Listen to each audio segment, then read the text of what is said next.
अनम कहती है हम लोग उकाड़ा सिटी के रहने वाले हैं और आज आपके साथ हम लोगों की जिंदगी की खौफनाक कहानी शेयर करना चाहती हूँ। आज से 7 बरस पुरानी बात है। हम लोगों ने एक घर रेंट पर लिया। वहां पर हम लोगों ने अपना सामान शिफ्ट किया और हम लोगों ने 2-3 दिन कुछ सेटिंग वगैरह की। मेरी खाला की बेटी की शादी थी। हम लोग फैसलाबाद आ गए। तो मेरे अब्बू जी जो थे वो गवर्नमेंट एम्प्लॉय थे, तो वो छुट्टी नहीं ले सकते थे। अब्बू ने कहा कि मैं बारात वाले दिन आ जाऊंगा। तो हम लोगों ने कहा कि ठीक है। हम लोग सारी फैमिली चले गए। मेरे बड़े भाई की शादी हुई थी, मेरी भाभी भी साथ थी। मेरे भाई जो थे वो आउट ऑफ कंट्री होते थे। भाभी की एक 4 साल बेटी भी है। तो हम लोग सारी फैमिली वहां पर चले गए। अब अब्बू घर में अकेले थे। हम लोग वहां पर उस दिन पहुंचे जिस दिन माइयों का फंक्शन था। अभी मेहंदी होनी थी, फिर बारात होनी थी, फिर वलीमा होना था। हम लोग वहां पर बड़े खुशबाश, जैसे शादी के फंक्शनों में सब मसरूफ होते हैं, हम भी मसरूफ थे। नेक्स्ट डे मेहंदी से घंटा पहले अब्बू भी पहुंच गए। हम लोग बड़े हैरान। अब्बू तो कह रहे थे मुझे छुट्टी नहीं मिल सकती है, तो अब आप कैसे आ गए हैं? अब्बू बहुत ज्यादा परेशान और खौफजदा थे। अब्बू ने अपने आने की जो वजह हमें बताई, उसको सुनने के बाद हम लोग बहुत ज्यादा डर गए। अब्बू ने बताया कि कल रात में घर में अकेला था। तो जब मैं कमरे में सोया हुआ था, अब अम्मी और अब्बू के कमरे के साथ वाला कमरा भाभी का था। मैं भाभी के पास ही सो जाया करती थी। 2 कमरे ऊपर वाले पोर्शन में भी थे, उनमें से भी एक कमरा हमने सेट किया हुआ था। अब्बू बताते हैं कि मैं जैसे ही सोया, तकरीबन 2 बजे का टाइम होगा, तो ऐसा लगा जिस तरह से किसी ने कमरे का दरवाजा खोला, साथ वाले कमरे का, भाभी के कमरे का दरवाजा खोलकर और बहुत जोर से बंद किया है। अब्बू की आंख खुल गई। अब्बू डर गए कि कहीं कोई चोर वगैरह ना हो। अब्बू उठे, बाहर निकले, देखा तो भाभी वाले कमरे का दरवाजा खुला हुआ था। कहते मैंने अंदर झांक कर देखा, अंदर कोई भी नहीं था। लाइट ऑफ थी, लाइट ऑन की। जैसी लाइट ऑन की तो किसी ने बड़ा जोर से बाथरूम का दरवाजा बंद किया। तो मैं डर गया कोई चोर ना हो। मैंने कहा कौन है वहां पर, मैं अभी पुलिस को बुलाता हूँ। वो कहते जैसे मैं थोड़ा सा आगे गया, बाथरूम का दरवाजा थोड़ा सा खुला हुआ था, अंदर कोई भी नहीं था। अब थोड़े से डर गए। कहते मैंने बाथरूम का दरवाजा बंद किया, कुंडी लगा दी और उस कमरे से बाहर निकलकर कमरे का दरवाजा भी बंद कर दिया। कहते अभी मैं अपने कमरे में पहुंचकर मैंने कमरे का दरवाजा बंद किया, फिर किसी ने दरवाजा खोल दिया। कहते मैं समझ गया कि ये कोई और मामला है, कोई जिन्नात वगैरह का मसला है। कहते मैंने अपने कमरे की कुंडी लगा ली। मुझे डर लग रहा था, मैं अकेला था। कहते रात भर कोई जोर जोर से दरवाजा खोलता और बंद करता रहा, खोलता और बंद करता रहा, बार बार काम ही ये था। कहते मैं बड़ा डर गया। थोड़ी देर के बाद तकरीबन आधा घंटा मुसलसल ये काम चलता रहा। उसके बाद छोटे बच्चे के हंसने की आवाजें, खेलने की आवाजें। तो मुझे बड़ा डर लगे। मैं आयतुल कुर्सी पढ़ के अपने ऊपर हिसार करने लग गया, आयतुल कुर्सी पढ़ने लग गया। खौफ से बुरी हालत मेरी। बिल्कुल अकेला था घर में। काफी देर वो बच्चा बाहर खेलता रहा। किसी औरत की भी हल्की हल्की आवाजें थी। वो कहते फजर की अजान तक ये आवाजें आती रही। कमरे का दरवाजा कभी खुलता जैसे कोई बच्चा खेल रहा है, बाकायदा कोई औरत भी है। फजर की अजान के बाद सारा मामला थम गया। वो कहते मेरी आंख लगी, मैं 7:30 बजे जागा। बाहर निकला तो देखा भाभी वाले कमरे का दरवाजा खुला था। बेडशीट सारी जो थी वो खींच कर जैसे नीचे फेंकी हुई थी, पिलो भी नीचे गिरे हुए थे। जैसे कोई बच्चे शरारतें करते हैं, बेडशीट्स खराब कर देते हैं। वो कहते मैं बहुत डर गया और मैंने वो जैसे कैसे कमरा था पिलो उठा के ऊपर रखे। मैं वहां से निकल गया, ऑफिस गया, वहां से छुट्टी लेके सीधा इधर आ गया हूँ। मैं उस घर में अकेला नहीं रह सका। हम लोग सुनकर बड़े परेशान हुए। हम लोगों को उस घर में अभी 2 रातें हुई थी। उन 2 रातों में हमें कोई इतना खास महसूस नहीं हुआ। बस पहली रात ऐसा फील होता था जैसे हल्की हल्की सी कोई आहट है, जैसे किसी टाइम को हल्की सी आवाज का आ जाना, बस ये था। हम लोगों ने इग्नोर कर दिया कि आसपास घर है, वहां से आवाजें आती हैं। लेकिन इतना कुछ वहां पर होगा ये तो हमने सोचा भी नहीं था। हम लोग बारात का फंक्शन अटेंड करके वापस घर आ गए। घर अकेला था पीछे, नया इलाका, नई जगह थी। जैसे हम लोग घर आए तो भाभी वाला कमरा फिर दरवाजा खुला हुआ था। और जैसे वैसे पिलो नीचे पड़े हुए थे, बाथरूम की लाइट जल रही थी, पानी भी चल रहा था। हम लोगों ने डरते डरते वो सब बंद किया।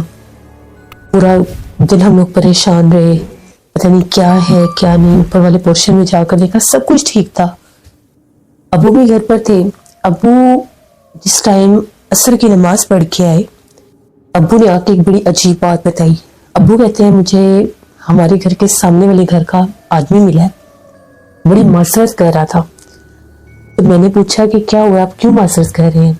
तो कहने लगा कि अंकल कहते हैं कि कल रात 12:30 बजे की बात है, मैं अपने घर से निकला तो मैं क्या देखता हूँ कि आपकी बेटी है जैसे वो झाड़ू लगा रही है। मुझे बड़ा अजीब लगा कि रात के 12:30 बजे कौन झाड़ू लगाता है। वो दहलीज में से झाड़ू लगा रही थी, दरवाजा पूरा खुला हुआ था, आपका गेट। तो मैंने उसे कहा कि बेटा इस टाइम झाड़ू नहीं लगाते, रात के वक्त ये गुनाह मिलता है, इस टाइम झाड़ू नहीं लगाते बेटा। उसने बड़े गुस्से से मेरी तरफ देखा और गेट बंद कर लिया। तो मैं माजरत करने आया था कि हमारी बेटी है, तो मैंने सिर्फ इसलिए मना किया था कि ये चीज़ ठीक नहीं है, इतनी रात को झाड़ू नहीं लगाते। अबू ने कहा, आपको पूरा यकीन है कि आपने हमारे घर भी देखा है? उन्होंने कहा, जी बिल्कुल आपके घर भी देखा है। अबू ने हुलिया पूछा। उन्होंने वो हुलिया बताया जो मेरी भाभी का हुलिया था। अबू ने कहा, हम लोग तो कल घर पर थे ही नहीं। वो कहने लगे, ये कैसे मुमकिन है, मैंने खुद देखा है, मैं भला आपको क्यों रोकूंगा, मेरी तो आपसे पहली मुलाकात हो रही है। फिर अबू ने उनसे सलाम दुआ लिया, अबू घर आ गए। घर आकर अबू ने ये बात हम सबको बताई। हम लोग तो और डर गए कि ये क्या, ऐसे कैसे मुमकिन है। अब रात का जब टाइम हुआ सोने के, हम लोग सारे खाना वगैरह खा के एक ही कमरे में थे। उस वक्त भी भाभी के कमरे से खटपट की आवाजें आ रही थी। मैंने और भाभी ने डिसाइड किया कि हम लोग इधर नहीं सोएंगे, हम लोग ऊपर जाकर सो जाते हैं, ऊपर वाले कमरे में। उधर सिंगल बेड थे दो, तो हमने कहा उधर सो जाते हैं। भाभी कहती ठीक है। हम लोगों ने अम्मी वगैरह को बताया ही नहीं, हम लोग ऊपर सोने के लिए चली गई। सुबह जब हम लोगों की आंख खुली, अम्मी ने जाके देखा हम लोग उस कमरे में नहीं थे। तो अम्मी ऊपर आई, मैंने देखा हम लोग सोए हुए हैं। अम्मी कहती तुम लोग बड़ी अजीब हो, आधी रात तक तुम लोग खाना पकाना करती रही है, फिर ऊपर आके सो गई हो। हम लोगों ने कहा कि हमने कब खाना पकाना किया आधी रात तक। अम्मी कहती लोग 2 बजे का टाइम था, तो मुझे रोटी पकने की खुशबू आ रही थी, जैसे ताजी रोटी कोई बना रहा है। कहती मैं उठी वॉशरूम में जाने के लिए, तो मैंने बाहर जब निकल के देखा तो मेरी भाभी का नाम आसमा था। तो आसमा सामने खड़ी थी, बड़ा वो तैयार श्यार होकर, बाल खोलकर, गजरे पहनकर। पहले तो मुझे समझ नहीं आई कि इतनी तैयार क्यों हुई हुई है। और फिर उसके बाद जैसे मुझे ऐसा लगा कि तुम भी सिंक पर खड़ी हुई हो। ऐसे मैंने कहा चलो मैं अभी आकर इन दोनों से पूछती हूँ। तो मैं वॉशरूम में गई थी, तो जब मैं वॉशरूम से वापस आई तो किचन की लाइट बंद थी। फिर मैंने तुम लोगों को तंग नहीं किया क्योंकि कमरे का दरवाजा भी बंद था। हमने कहा नहीं अम्मी, हम तो थे ही नहीं, हम तो ऊपर आके सो गए थे। अम्मी तो बहुत ज्यादा डर गई कि ये क्या, ऐसे कैसे हो सकता है। उस घर में उस मखलूक का बहुत ज्यादा नजर आना था, यानी वो मखलूक नजर आती थी, रात होते ही अपना आप जाहिर कर देती थी। और शॉकिंग बात यह है कि मेरी भाभी के रूप में नजर आ रही थी। खैर अब ये चीज हम लोग अलर्ट हो गए, डर गए। भाभी तो दिन के टाइम भी कमरे से कोई चीज निकालती थी तो अम्मी और मैं साथ जाती थी, इतना डर लगता था। भाभी कहती मेरी अलमारी की चीजें भी यहाँ वहां हुई होती है, मैं रखती कहीं और, मुझे मिलती कहीं और से है। इसी तरह से मैं और भाभी ऊपर वाले कमरे में सोई हुई थी। हम लोग सुनती थी ऊपर वाले पोर्शन पर कुछ भी नहीं है। हम लोग बातें कर रही थी, बातें करते करते 1-2 बजे का टाइम हो गया। मेरी भतीजी जो है वो सो रही थी। तभी हमें ऐसा लगा जैसे बाहर टीवी लॉन्च में छोटा सा बच्चा हंस रहा है। बाकायदा हमें किसी बच्चे के हंसने की आवाज़ें आ रही थी। हम लोगों ने फौरन से मारिया को देखा, मारिया सोई हुई थी। अभी और मैं बहुत ज्यादा डर गई कि ये बाहर कौन हंस रहा है। इतना खौफनाक उसकी हंसी की आवाज़ थी ना, हम लोगों की जैसे खौफ से हम लोगों की टांगें कांप रही थी। हम लोगों ने अपना सांस भी रोक लिया। वहां पर विंडो लगी हुई थी जिसके आगे ग्लास लगा होता है। हम लोगों ने कमरे की लाइट ऑफ की, थोड़ा सा जैसे पर्दा हटाकर बाहर देखने लगे कि बाहर है क्या। जो मंजर हम लोगों ने देखा वो बहुत भयानक था। सामने टीवी लॉन्च के कोने में कोई औरत थी, वो काफी लंबी थी, काली स्याह, बड़े लंबे बाल थे। वो गोल गोल अपना सर घुमा रही थी और उसके आगे एक छोटा सा बच्चा बैठा हंस रहा था। हम लोगों ने जब ये देखा, हम लोगों की तो ऐसे जैसे पता नहीं हो ही क्या जाना है। ना हम लोग भाग सकती थी, ना हम लोग नीचे जा सकती थी, ना हम लोग शोर में जा सकती थी। हम लोगों ने तो दुरूद पाक और आयतुल कुर्सी पढ़ना शुरू कर दिया। काफी देर वो ऊपर ऐसी आवाजें निकालते रहे, फिर जैसे बकायदा ऐसा लगा कि वो नीचे चले गए हैं या वहां से हट गए हैं। इसी तरह से अब ये मामला बहुत बढ़ने लगे। हमने अम्मी को बताया, अम्मी हमें तो डर लगता है। अब्बू ने कोई और घर ढूंढना शुरू कर दिया। हमने किसी से कोई बात नहीं की। हम लोगों के घर में जैसे अम्मी सब्जी ले रही थी बाहर गली में, अम्मी कहती जब मैं सब्जी लेके पीछे मुड़ने लगी तो मुझे ऐसे सदा आई जैसे कोई मांग रहा है। देखा एक मलंग बाबा जी थे। अम्मी ने देखा तो हमारे घर के पास आ रहे थे। तो आए, अम्मी ने कहा कि आपको खाना चाहिए, खाना बना हुआ था। तो अम्मी ने फौरन से हमें आकर कहा कि बाहर एक बुजुर्ग आए, उनको खाना देना है। भाभी ने जल्दी से खाना गर्म करके दिया। रात वाला सालन वगैरह पड़ा था और उनको एक रोटी भी बना के दी। वो जो बाबा जी थे, वो जब हम लोगों को जब खाना अम्मी ने दिया, वो घर में झांक के देख रहे थे। अम्मी थोड़ी डर गई। अम्मी ने कहा कि बाबा जी आप क्या बात है, आप क्या देख रहे हैं? कहते जितनी जल्दी होता है ये घर छोड़ दो। अम्मी ने कहा क्यों, क्या हुआ है इस घर में, ऐसा क्या है? कहने लगे कि इस घर में एक चुड़ैल आफत रहती है अपने बच्चे के साथ, और वो उसका बच्चा जो है वो तुम्हारी जो पोती है इसके साथ खेल रहा है। वो देखो सामने सीढ़ियों में बैठकर वो क्या कर रही है। अम्मी ने पीछे पलट कर देखा तो मारिया जो थी उसके पास एक डॉल थी और जैसे कोई खाने वाली चीज थी। तो वो डॉल के साथ जैसे ऐसे प्रिटेंड कर रही थी जैसे उसके सामने भी कोई है और वो उसको पकड़ा रही है। अम्मी ने कहा कि मारिया क्या कर रही हो? तो आगे से कहने लगी मैं भाई से खेल रही हूँ। उसने बकायदा सामने इशारा भी किया। मैं तो बहुत ज्यादा डर गई। अम्मी ने फौरन से उसको जाकर उठाया तो वो रोने लग गई। तो अम्मी कहती है कि जब मैंने इसको उठाया तो मुझे बकायदा लगा जैसे मुझे किसी ने धक्का दिया है। अम्मी गिरती गिरती भी बची। वो जो बाबा जी थे खाना खा के दुआ देकर चले गए। कहते तुम लोग खैर से इस घर से निकल जाओगे, इस घर से जितनी जल्दी होता है निकल जाओ, वरना ये बच्चे को नुकसान दे देगी। अम्मी ने ये बात सबको बताई।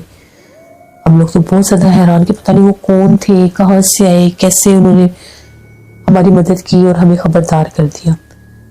अब हम लोगों ने जब मारिया की एक्टिविटीज पर गौर किया तो जब तक घर नहीं मिला ये बात बिल्कुल सच थी। वो बकायदा ऐसे शो ऑफ करती थी जैसे वो किसी के साथ खेल रही है। अपने हाथों को ऐसे ऊंचा करके वो घूमती थी जैसे उसके हाथ किसी ने पकड़े हुए हैं। हम लोग जब पकड़ते थे तो बकायदा एक फोर्स लगती थी उसको अपनी तरफ करने में, और वो बड़ा रोने लग गई, बड़ी बीमार रहने लग गई। जब हम लोगों ने वो घर छोड़ा उस रात से एक रात पहले की बात है। अब हम लोग जो थे ऊपर ही सो रही थी क्योंकि उस कमरे में कुछ नहीं था। भाभी वाले कमरे में तो सोया भी नहीं जाता था। तो जब हम लोग ऊपर वाले कमरे में सोई हुई थी, बकायदा हमें ऐसा लगा कि जिस तरह से मारिया की आवाजें आ रही हैं और वो बाहर खड़ी होकर अपनी मम्मा को बुला रही है जबकि वो पास सोई हुई थी। तो ऐसा लगा जैसे भाभी भी बाहर है और मारिया भी बाहर है। मेरी आंख खुली तो मैंने देखा वो दोनों वहां पर सोई हुई थी। उसी रात अम्मी कहती हैं कि मैं वॉशरूम में जब जाने लगी तो मैं क्या देखती हूँ कि जिस तरह से तुम्हारी भाभी जो है उनके कमरे की लाइट ऑन है और वो सोई हुई है और मारिया उसके पास बैठकर बहुत ऊंचे ऊंचे हंस रही है। तो मुझे लगा कि शायद माँ बेटी आपस में लगी हुई है। तो मैंने अम्मी को बताया, अम्मी भाभी तो नीचे सोती नहीं, आपको पता नहीं है? अम्मी कहती जिस टाइम मैं ये हालत होती थी, जिस टाइम मैं देखती थी इनको, मुझे वो बहुत ही ज़हन से निकाल देती थी वो चीज़ कि यहाँ पर सोना नहीं है या वो यहाँ पर है ही नहीं। उस कमरे को तो हमने मुकम्मल बंद कर दिया। जब उस कमरे को बंद करने की कोशिश करते थे वो मखलूक उस कमरे को बंद नहीं होने देती थी, वो बार बार उस कमरे को खोल देती थी। इसी तरह से अब्बू जो थे एक बुजुर्ग को लेकर आए क्योंकि घर हमें मिलना था 10 दिन के बाद। जिस घर की हमने बात की थी वो भी खाली होना था। अब्बू ने कहा कि कोई दम वगैरह करवा लेते हैं, बच्ची को कोई चीज तंग ना करे, क्योंकि अब बहुत ज्यादा वो मखलूक उसके साथ खेलने लगी थी। इसके फीडर का दूध भी गायब हो जाता था, अभी वो पीती भी नहीं थी। टेबल पर बनाकर भाभी रखती थी, उसको पिलाने के लिए उठाकर लाती थी तो वो फीडर खाली होता था। 3-4 फीडर हम लोगों ने डर के फेंक भी दिए। तो अबू लेकर आए एक बुजुर्ग को, वो बुजुर्ग आए, पूरा घर देखा, भाभी के कमरे के आगे जाके खड़े हो गए और कहने लगे कि इस कमरे में वो रहती है, उस बच्चे के साथ। ये एक पिछली पैरी चुड़ैल है जिसका बसेरा इस पूरे घर में है, लेकिन मेन बसेरा जो है उसका इस कमरे में है, यहाँ पर वो रहती है। इसलिए इस लड़की के रूप में बार बार नजर भी आती है, इसके बच्चे के रूप में, कि आप लोग इसी को समझ के उसके पीछे जाएं और वो हमलावर हो जाए। और ये बात बिल्कुल ठीक है कि वो जो बुजुर्ग आए थे, पता नहीं वो कौन थे, अल्लाह के कोई नेक बुजुर्ग थे जो आप लोगों को खबरदार करने के लिए आए हैं कि आप लोग ये घर छोड़ दें। बस सच है कि वो बच्चे को नुकसान दे सकती है, आपकी बच्ची को नुकसान पहुंचा सकती है वो मखलूक। अभी भी वो इस कमरे में मौजूद है। फिर बुजुर्ग ने हमें दम किया और सख्ती से मना किया कि किसी ने भी इस घर के किसी हिस्से पे आयत कुर्सी पढ़कर हिसार नहीं करना। इस घर में वो रहती है, अगर आपने हिसार की कोशिश की तो वो आप लोगों को जानी नुकसान भी दे सकती है। वो बड़ी सख्त मखलूक है, एक चुड़ैल आफत है, पिछल पैरी है। और ये घर भी खासी अरसे से बंद है, शायद आप लोगों को पता नहीं था। फिर हम लोगों ने दम करवाया जब, तो बुजुर्ग कहने लगे कि इंशाल्लाह अल्लाह बेहतर करेगा, उम्मीद है कि इस बच्ची के पास अब वो नहीं आएगी, वो मखलूक बच्चा नहीं आएगा उसका। तो घर चेंज करने तक अल्लाह का शुक्र है मारिया के फीडर से दूध भी गायब नहीं हुआ, और ना ही दोबारा उसने ऐसी हरकत की जैसे वो किसी की तरफ देखकर भाग रही है, चौथी सीढ़ी में जाकर बैठ जाना, हंसना, बातें करना, वो सब एकदम से खत्म हो गया। और वो जो कमरा था उसका दरवाजा वो बंद नहीं होने देती थी, हम लोगों ने रस्सी के साथ उसके कमरे के दरवाजे को बांधा, वो भी खुल जाता था। अल्लाह का शुक्र है हम लोगों को घर मिला, हम लोगों ने घर छोड़ दिया। वो घर इतना भयानक था, इतना खौफनाक घर था, अल्लाह माफ करे, पता नहीं वहां पर जो पहले रहते होंगे उनके साथ क्या मामलात होंगे, या जिसने वो घर बनाया वो लोग कहाँ गए, क्यों उन्होंने वो घर छोड़ा, ये बात वो किसी को भी नहीं बताते। तो ये हमारी एक कहानी थी। बहुत शुक्रिया अनम आपका। जैसे ऐसे बहुत से लोगों के जिंदगी में वाकयात होते हैं जो बाज़-औक़ात किराए पर घर ले लेते हैं, वहां पर फिर जिन्नात उनको तंग करते हैं, नजर आते हैं, अपना आप जाहिर करते हैं। और ये बहुत पहले भी मैंने ऐसी स्टोरीज दी हैं जिनमें जिन्नात बच्चों के साथ खेलते हैं, जिन्नात बच्चे ही होते हैं जो बच्चों के साथ खेलते हैं, और ये बहुत खतरनाक जिन्नात होते हैं। अल्लाह से रहम मांगना चाहिए, अल्लाह कभी भी हम लोगों को ऐसी मुसीबतों में ना डाले, आमीन। अपना फीडबैक मुझे जरूर दें, आप लोगों को आज की खौफनाक कहानी कैसी लगी। आप लोग भी अपनी खौफनाक कहानियां शेयर कर सकते हैं डिस्क्रिप्शन बॉक्स में दिए गए ईमेल आईडी nushin57@gmail.com पर। इसके अलावा आप लोग मुझे कमेंट बॉक्स में भी स्टोरी शेयर कर सकते हैं। आज मेरा गला खराब है तो मैं सिर्फ एक चैनल पर ही स्टोरी शेयर करूंगी, इंशाल्लाह कल पुरसरार वाकयात में भी स्टोरी आएगी और नाना जी की कहानियों में भी।